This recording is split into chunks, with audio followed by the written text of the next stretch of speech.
মার্কিন যুক্তরাষ্ট্রের সাম্রাজ্য টিকে আছে ডলারের উপর। ডলার হচ্ছে হাওয়া, পানি, পানি, কিচ্ছু নাই।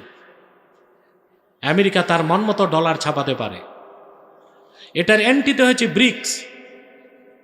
57টি মুসলিম রাষ্ট্র যদি এক হয়ে ডলারকে বাদ দিতে পারে, ডি ডলারাইজেশনের মাধ্যমে 24 ঘন্টায় আমেরিকার পতন ডেকে আসবে।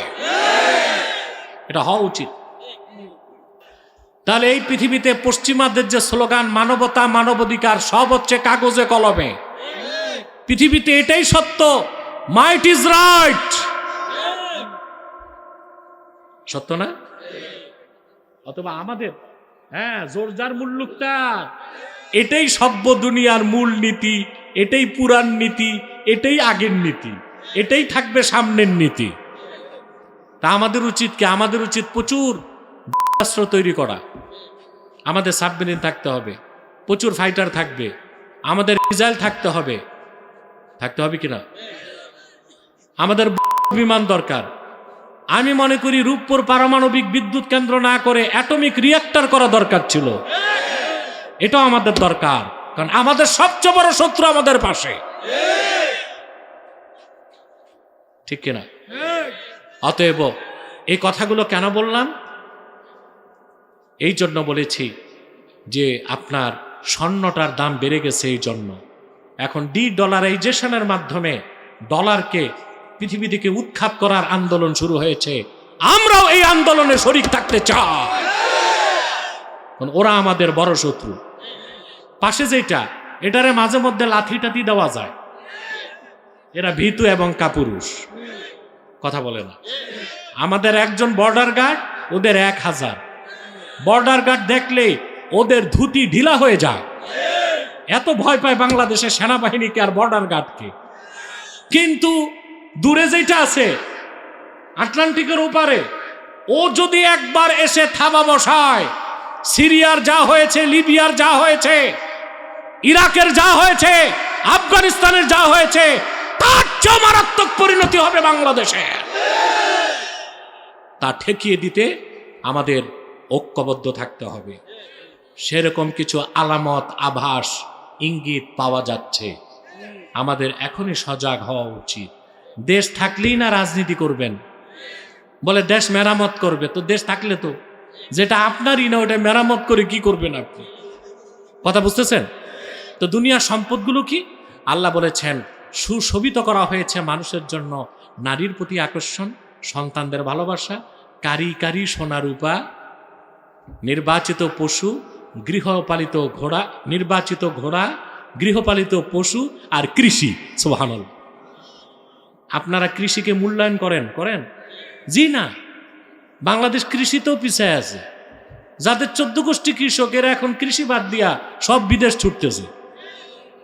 দেশেই কৃষি বিপ্লব ঘটানোর মাধ্যমে বিদেশের টাকা দেশে বসে কামাই করতে পারি আমরা, পারি কি না? সেজন্য লাগবে পরিকল্পনা। পৃথিবীতে ইহুদিদের একটা ব্যবসায়িক প্রতিষ্ঠান আছে, কারগিল, কি নাম? প্রতি বছর তারা $4.3 ট্রিলিয়ন খাদ্য শস্য ইউরোপ আমেরিকায় রপ্তানি করে। এই পুরাটার সম্পর্ক কৃষির সাথে। কিসের সাথে? এই জন্য আল্লাহ তাআলা পৃথিবীর বিত্ত বৈভবের মধ্যে সোনা রূপার সাথে কৃষির কথাটাও বলেছেন। সুবহানাল্লাহ।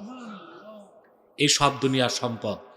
আল্লাহ পাক বলেন, প্রিয় হাবিব মুহাম্মদ সাল্লাল্লাহু আলাইহি ওয়াসাল্লাম, এই সব কিছুতে উত্তম যেটা আল্লাহর কাছে মুত্তাকিদের জন্য, আপনি মানব জাতিকে বলেন, আমি কি তা তোমাদের শোনাবো? লিল্লাযীনা তাকাউ ইনদা রাব্বিহিম জান্নাত, যারা মহান আল্লাহকে ভয় করে, ঈমানদার, সৎকর্মশীল, মুত্তাকি, তাদের রবের কাছে তাদের জন্য রয়েছে অসংখ্য জান্নাত। জোরে বলেন সুবহানাল্লাহ। খালিদিনা ফিহা, যেখানে তারা অনন্তকাল বসবাস করবে। ওয়া আজওয়াজুম মুতাহহারা, তাদের জন্য, প্রত্যেকের জন্য সেখানে রয়েছে অসংখ্য পবিত্র স্ত্রী। বলেন সুবহানাল্লাহ।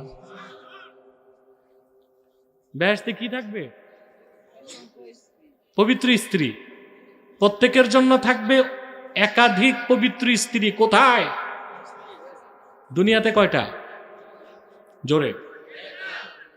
পারলে পারলে পারলে না পারলে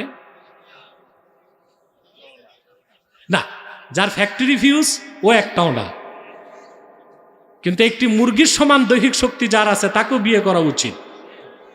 কিন্তু দুনিয়ায় লিমিট আছে কয়টা? আমাদের দেশে কিছু মৌলবী সাহেব একটা কথা বলে ভুল ফতুয়া যে 4 বিয়ে করা সুন্নাত। এটা ঠিক না। 4 বিয়ে করা অনুমতি আছে, জায়েজ, সুন্নাত বলা যাবে না। কথা বুঝতে পারছেন?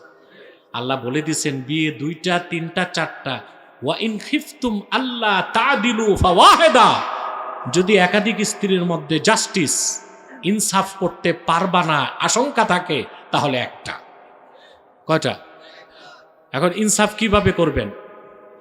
একাধিক বিয়ে করতে তো 2টা শক্তি লাগে, একটা হচ্ছে ফিজিক্যাল ফিটনেস আর একটা ইকোনমিক্যাল ফিটনেস। আপনাদের তো একটাও নেই বাঙালির, একটাতেই তো কাইট, তো 2টা 4টা করবেন কেন? ইনসাফ করতে পারেন বাংলাদেশে? কথা বলেন। ইনসাফ কি? শরীয়ত মোতাবেক যার 2 জন স্ত্রী 1 সপ্তাহকে 2 ভাগ করবে, প্রথম স্ত্রীর কাছে 3.5 দিন, দ্বিতীয় স্ত্রীর কাছে 3.5 দিন। এটা বাঙালি করে।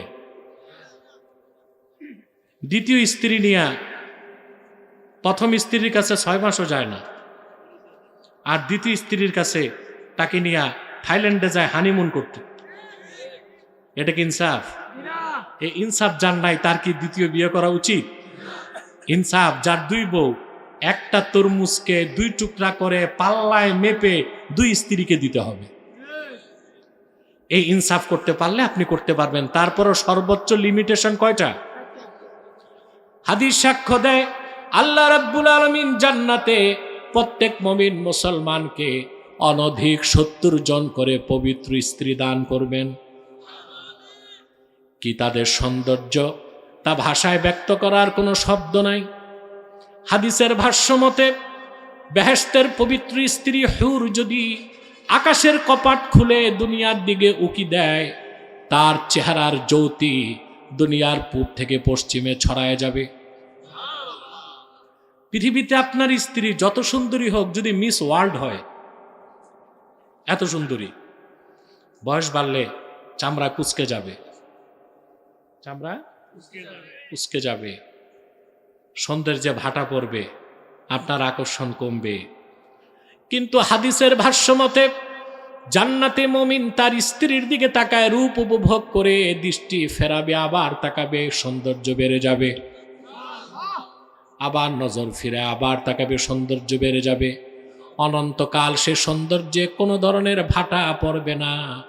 আল্লাহ পাক বলেন এই আজওয়াজুম মুতাহহারা থাকবে বেহেশতে। বলেন সুবহানাল্লাহ। এখন একটা কৌতূহলী প্রশ্ন জাগে না? স্ত্রী তো পাবো, সন্তানও হবে নাকি? প্রশ্ন আসে। এই পৃথিবীতে অনেক লোক আছে বিলিয়নার, কিন্তু সন্তান নাই। সব ডাক্তার ট্রিটমেন্ট করে, ছেলে মেয়ে হয় না, টাকা আছে, সম্পদ আছে, আছে এরকম লোক। এরপর দৌড়ায় কবিরাজের কাছে। কোথায়? ঢাকা এক ভণ্ডপীর ছিল, এ আন্ডা পরা দিত। ভুয়া, ভুয়া, 100% ভুয়া। আপনারা দোয়ার জন্য আল্লাহওয়ালা বুজুর্গ পীর মাশায়েখের কাছে যাবেন, কোন কবিরাজের কাছে যাবেন না। ওরা আপনাকে বংশং করবে, টাকা নিবে, তারপরে এমন কিছু জিনিস চাইবে আপনি আনতে পারবেন না। বলবে বান্দরবনের গোলপাতা, সুন্দরবনের লম্বা পাতা, প্রশান্ত মহাসাগরের 3 ফোঁটা পানি, বঙ্গোপসাগরের বালি,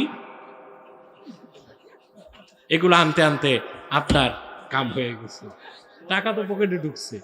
তাহলে কোনো কবিরাজের কাছে যাবেন না, আল্লাহওয়ালা পীর মাশায়েখদের শরণাপন্ন হবেন। তারা বৈধতার সীমা লঙ্ঘন করে কিছু করবে না।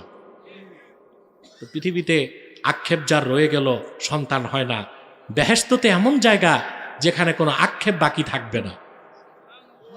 এখন প্রশ্ন আসি কিনা, যার সন্তান মন চায় তার সন্তান হবে কিনা? 3টি হাদিসের কিতাবে আমি দেখেছি, ইবনু মাজাহ, সুনান তিরমিজি, আহমদ বিন হাম্বলের মুসনাদ, 3টা কিতাবে এসেছে। আল্লাহর হাবিব সাল্লাল্লাহু আলাইহি সাল্লাম ইরশাদ করেছেন, জান্নাতে কোন জান্নাতি যদি সন্তান কামনা করে, আল্লাহ তাআলা তার স্ত্রীকে জান্নাতের সন্তান দিবেন। তবে ব্যতিক্রম দুনিয়ার মতো নয়। কানা হামলুহু ওয়া ওয়াদউহু ওয়া সিন্নুহু ফি সাআতিন ওয়াহিদা। সন্তান পেটে আসা, খালাস হওয়া, বড় হওয়া সব এক মুহূর্তে হয়ে যাবে, সব এক মুহূর্তে হয়ে যাবে। সুবহানাল্লাহ। কোন আক্ষেপ বাকি থাকবে না। এই জান্নাতে আল্লাহ সবচেয়ে বড় নেয়ামত হচ্ছে আল্লাহর পক্ষ থেকে ওয়া রিদওয়ানুম মিনাল্লাহ, আল্লাহ সন্তুষ্টি বলেন সুবহানাল্লাহ। আল্লাহ রাব্বুল আলামিন বলেন ওয়া রিদওয়ানুম মিনাল্লাহ, মুত্তাকিদের জন্য থাকবে আল্লাহর সন্তুষ্টি। এটার ব্যাখ্যা এসেছে সহিহ বুখারীতে। আল্লাহর হাবিব সাল্লাল্লাহু আলাইহি সাল্লাম ইরশাদ করেছেন, সমস্ত জান্নাতীরা যখন জান্নাতে প্রবেশ করবে, সুবহানাল্লাহ বলেন, স্বয়ং আল্লাহ উপস্থিত হবেন। আল্লাহ ডেকে বলবেন, আমার পেয়ারা বান্দারা তোমরা আমার উপর রাজি আছো নাকি? বেহেশতেরা সমস্বরে বলবে, আল্লাহ তাআলা তোমার হাবিব মুহাম্মদ সাল্লাল্লাহু আলাইহি সাল্লামের উম্মত হবার সুবাদে গোটা সৃষ্টি জগতে তুমি আমাদের শ্রেষ্ঠত্ব দান করেছো, আমরা তোমার উপর রাজি আছি, খুশি আছি। আল্লাহ ডেকে বলবেন, আমার বান্দারা আমি এখন সবচেয়ে বড় নেয়ামতের কথা বলছি, আমি আল্লাহ তোমাদের উপর রাজি হয়ে গেলাম, আর কোনোদিন নারাজ হব না। মুত্তাকি হবেন? বেহেশত চান? আর মুত্তাকি কিভাবে হবেন? ফর্মুলাও তো লাগবে। ঈমান আনলে মুমিন। ঈমান আনলে কি? যার ঈমান নাই ওর নামাজ, রোজা, দাড়ি, টুপি, জুব্বা, কুর্তা কাজে আসবে? প্রথমে ঈমান।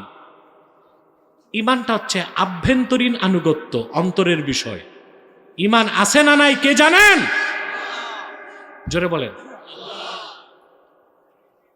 ঈমান আনার পরে আপনি যখন আল্লাহর আনুগত্যকে বাহ্যিকভাবে মেনে নিবেন, সেটা হচ্ছে ইসলাম। সেটা কি? তো ঈমান আনলে মুমিন, আনুগত্য বরণ করলে মুসলিম। সুবহানাল্লাহ বলেন। আনুগত্য বরণ করলে কি? আমাদের সবচেয়ে বড় পরিচয় কি? বাঙালি, পাকিস্তানি, আফগানি, ইরাকি, ইরানি।